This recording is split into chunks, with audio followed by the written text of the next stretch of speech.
Bienvenidos, bienvenidas, bienvenidas a esta segunda parte de la videoclase de esta cuarta semana del curso Feminismo y Nueva Constitución realizado por la Universidad Abierta de Recoleta y ABOFEM. Bueno, como saben, hoy nos acompaña Camila Musante, ella es abogada. Camila, ¿cómo estás? Por favor, cuéntanos de qué se va a tratar esta segunda parte de tu videoclase. Muchas gracias, Montserrat. Miren, les adelanto un poco que en esta segunda parte de la presentación vamos a ver qué es lo que significa entender a un derecho social en perspectiva feminista.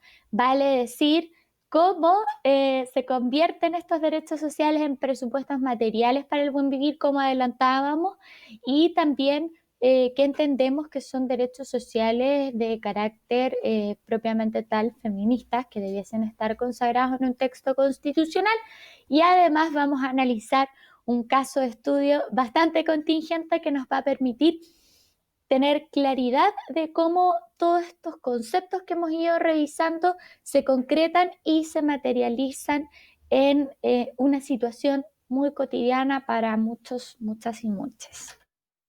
Excelente, muchas gracias Camila. Quedamos atentos a esta segunda parte de tu presentación. Muchas gracias, Montserrat.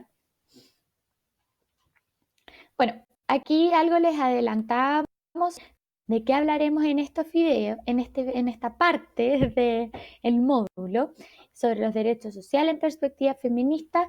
También un punto importante de la desprotección desde el punto de vista de la pandemia, ahí es donde vamos a estudiar el caso de estudio, y finalmente planteamos muchas problemáticas, hay muchas miradas críticas, pero también hay que tener una postura propositiva frente a estas problemáticas y proponer medidas de acción positivas y políticas públicas. ¿Ya? No nos vamos a quedar solamente en la crítica al actual sistema. Bueno, ya les mencionaba de que reconocer a los derechos sociales en perspectiva feminista significa no solamente entender cómo estos tienen que concretarse para ser presupuestos materiales del buen vivir, sino que además de que debiesen consagrarse ciertos derechos, en particular con enfoque de género, y que debiesen quedar consagrados en una nueva constitución, precisamente para que también puedan tener un enfoque feminista. Cuando los mencione va a tener más sentido esto que acabo de señalar. Por ejemplo, el eliminar la discriminación en salud por edad y género y la previsión respecto a las mujeres. Esto es una realidad que sobre todo para las mujeres que se encuentran en edad fértil o que se encuentran con un estado civil casadas y que probablemente sus empleadores o empleadoras van a presuponer que van a tener hijos en un futuro inmediato, se concreta en una discriminación respecto de la previsión, pero también se concreta en una discriminación de carácter laboral y de la remuneración salarial. Y en materia de salud también por edad y por género, precisamente la situación que acabo de mencionar, y también sucede con las edades en donde generalmente se producen situaciones de cáncer de mama, que también ahí hay un tipo de discriminación en salud en edad y género, para que tengamos algunos ejemplos concretos de cómo esto se va aterrizando. Si garantizamos una educación gratuita, de calidad, laica y, por cierto, no sexista, esto nos permite, a su vez, garantizar otros derechos, como por ejemplo el derecho a vivir una vida libre de violencia, derecho que está consagrado en varios tratados internacionales en materia de derechos humanos de las mujeres, pero que en nuestra realidad nacional y en bastantes realidades de otros países no se cumple en la práctica. Esto más bien responde a una política de carácter preventiva, entendiendo que la educación es una política pública de carácter preventivo en torno a la violencia de género, y a la vez es abordar un derecho social dándole una perspectiva feminista, entendiendo que la educación actualmente tiene muchos sesgos, que existe una educación sexista, que hay muchos comportamientos machistas dentro de los sistemas educacionales y que eso repercute claramente en las mujeres, no solamente en este derecho en particular, sino que también afecta a otros, como mencionaba, el derecho a vivir una vida libre de violencia para las mujeres. El incluir el derecho a la vivienda y el transporte en perspectiva de género. Esto sí que es importante, porque históricamente el diseño de las ciudades en nuestro país y en otros países también se hace pensando en un hombre promedio, ¿ya? Entonces esto, el transporte, la vía pública, todo lo que significa movilizarse, está pensado para un hombre promedio, vale decir, una estatura, una cierta corporalidad, etcétera, y desconoce la realidad de las mujeres, que por regla general tenemos otra contextura física en términos de promedio, otra altura también, entonces otro ritmo de movilizarnos, y esto no está contemplado actualmente, no está consagrado a nivel constitucional, por cierto, o sea, inexistente completamente, y no hay una perspectiva de género,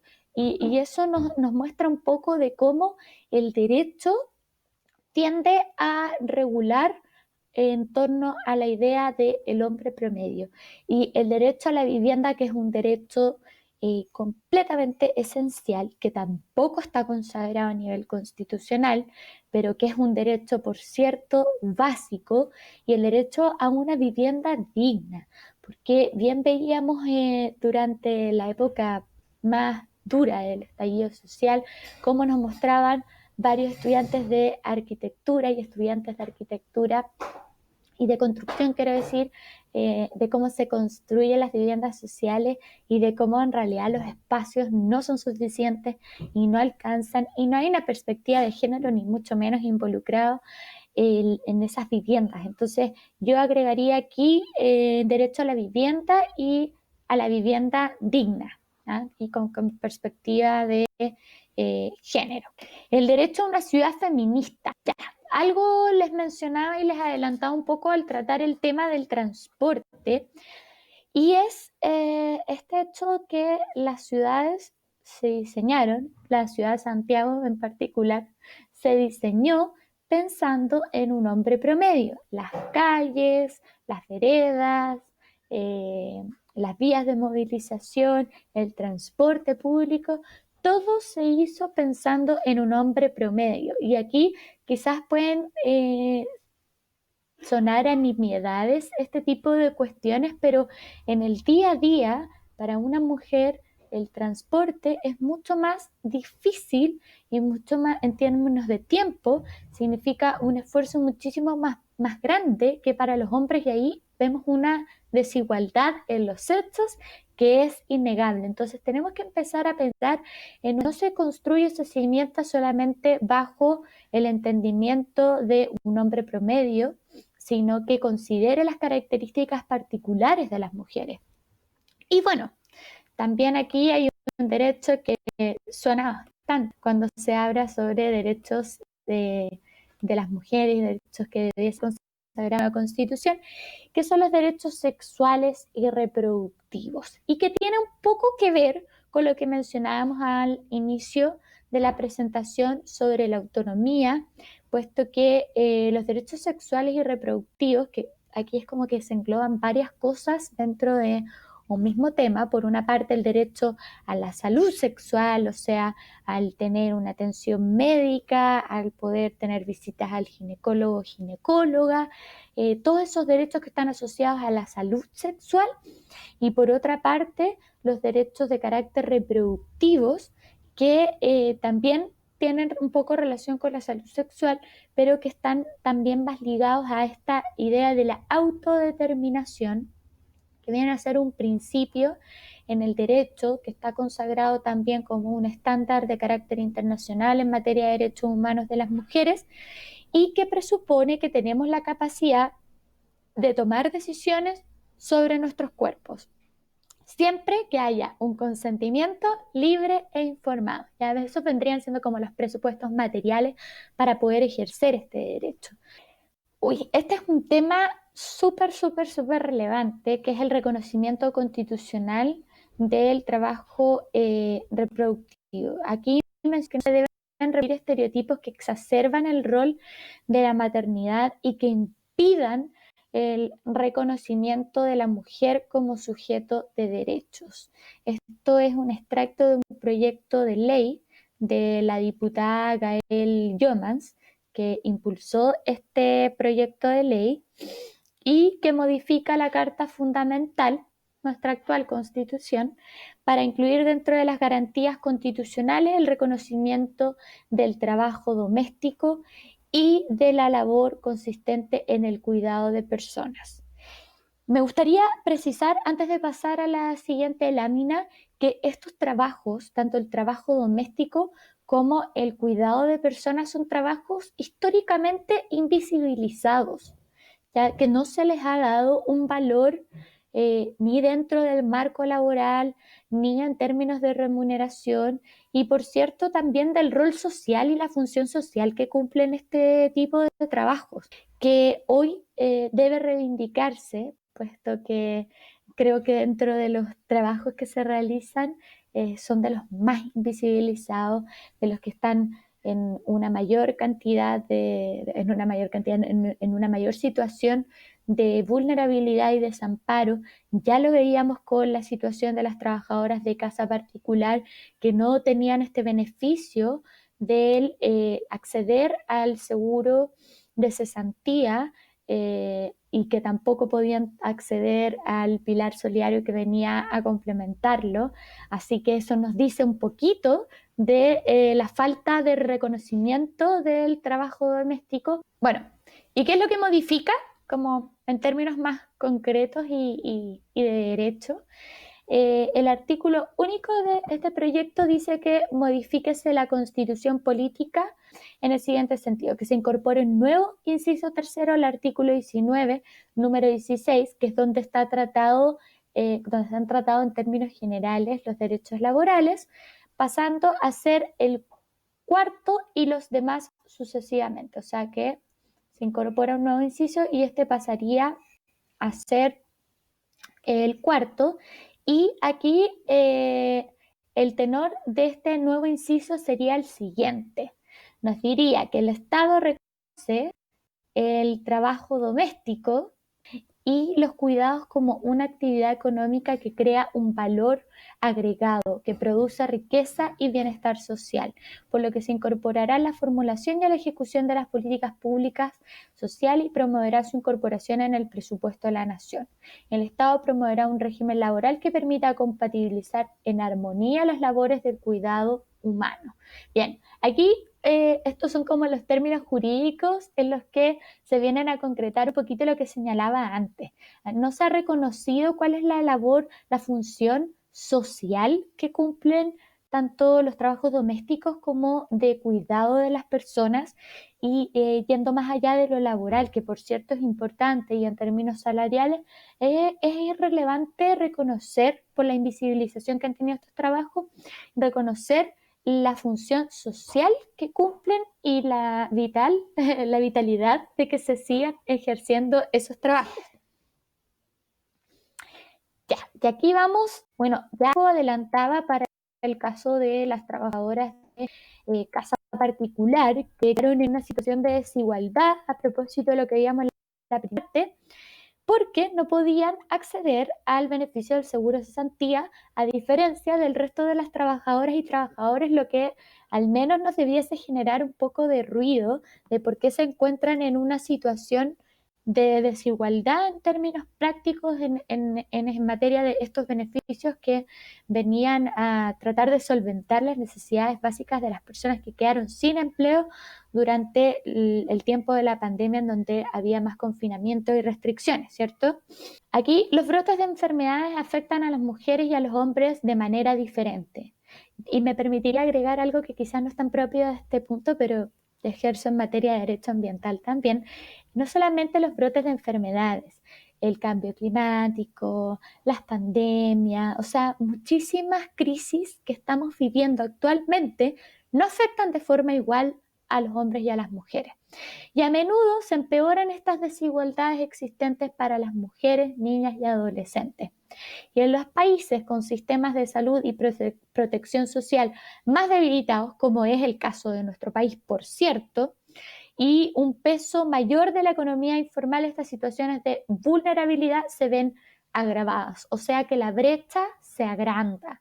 Y durante aquí, bueno, hay bastantes ejemplos como el brote de ébola en África Occidental, el papel predominante de las mujeres como cuidadoras dentro del entorno familiar y trabajadoras de atención sanitaria de primera línea, las expuso de manera desproporcionada al virus, o sea, cumpliendo una labor, o una función social de relevancia total.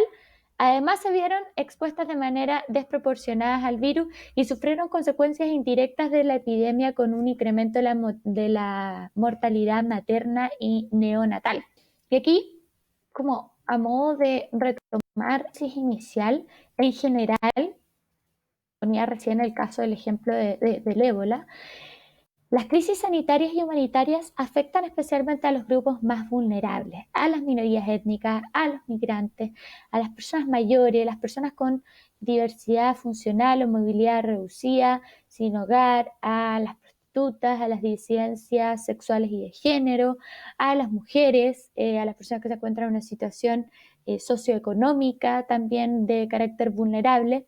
Y estas desigualdades existentes entre géneros se agudizan y se interseccionan con las vulnerabilidades propias de los colectivos que citamos anteriormente. Entonces, el impacto negativo en materia de género en este tipo de emergencias es especialmente notable y recurrente y complejo, por lo que requiere de un análisis específico. Volvemos a lo que mencionábamos un poco en la primera parte. Aquí hay que hacer análisis casuísticos. No solo es importante hacer un seguimiento epidemiológico de la infección o la enfermedad de la que se trate, sino que también es fundamental para analizar los factores económicos, psicológicos y sociales asociados. Las consecuencias de la pandemia del COVID-19, que es el caso de estudio en particular, pero que tiene bastantes similitudes con otro tipo de epidemias y pandemias, requieren un análisis multidisciplinar que atienda a la diversidad de sus consecuencias y que considere las secuelas a largo plazo. Un tema que está bastante al debe en los análisis que se han hecho hasta ahora. Los datos analizados hasta la fecha parecen mostrar una tasa de mortalidad mayor en hombres, ¿ya? Se estima que el impacto económico y social es mayor, sin embargo, en las mujeres. En primer lugar, las mujeres constituyen más del 70% de las trabajadoras del sistema sanitario, por lo que están más expuestas a la infección. Lo mismo que mencionábamos en el caso de ébola, o sea, como que esto igual es como al ser de carácter sistémico, como mencionaba al inicio de la primera parte de la presentación, se repite en otro tipo de situaciones. Por otra parte, y según un informe de la OIT, de la Organización Internacional del Trabajo, las mujeres están mayoritariamente empleadas en un mercado laboral segregado, de peor calidad y más precario, y esto disminuye sus recursos económicos para afrontar la crisis.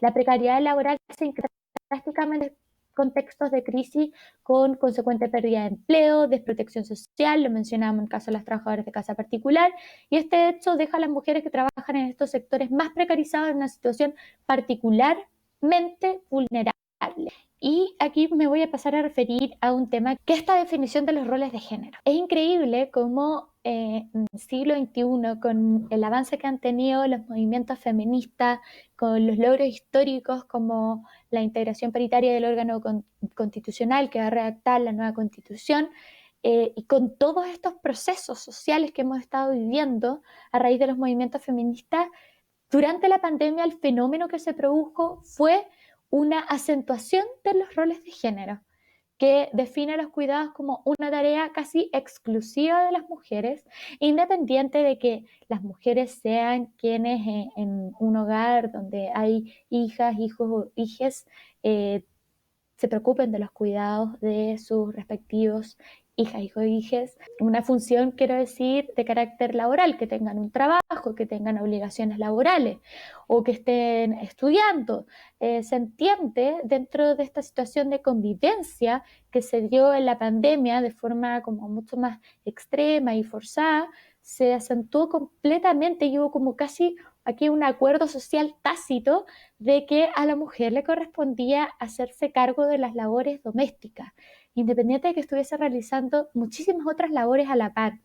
Y esto yo creo que fue un retroceso, y lo digo como, con mucho pesar también, en términos culturales, sobre todo por los avances que habíamos visto desde el movimiento feminista, desde los movimientos feministas, de que se corrieron las barreras de lo impensable. Y sin embargo, con el contexto de pandemia, vemos que los roles de género se acentúan como nunca, cuestiones que están situadas y que se discutieron en la segunda o tercera ola de feminismo, y ahora nosotros estamos en otras olas de feminismo apuntando hacia a otros derechos y otros avances. Entonces aquí yo mencionaría el COVID-19 en materia de género, verdaderamente un retroceso para todo el avance que se venía dando en el caso de los movimientos feministas. Y bueno, ya lo mencionaba, esto es lo que está señalado acá en esta diapositiva. Y es importante mencionar que globalmente se estima que el tiempo que las mujeres le dedican a las actividades domésticas y a los cuidados triplica el dedicado por los hombres.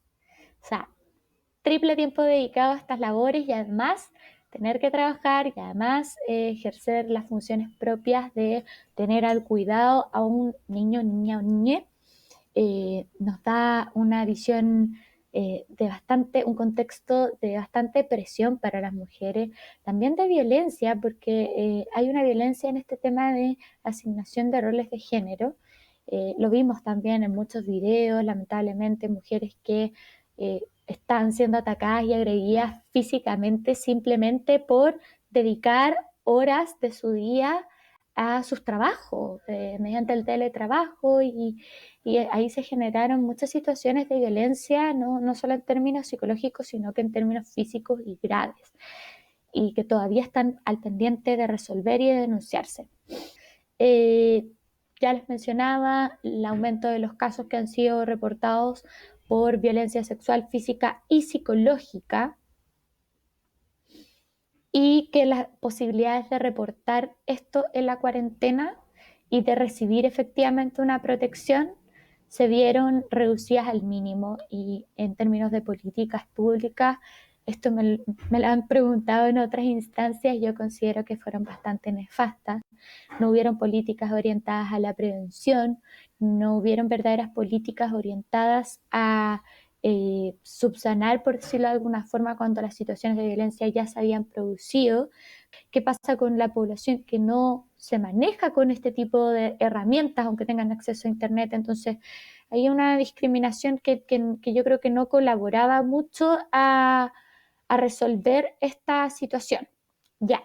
Y bueno, luego de todas estas críticas que hemos realizado, ¿cuáles son las medidas de acción positiva y políticas públicas?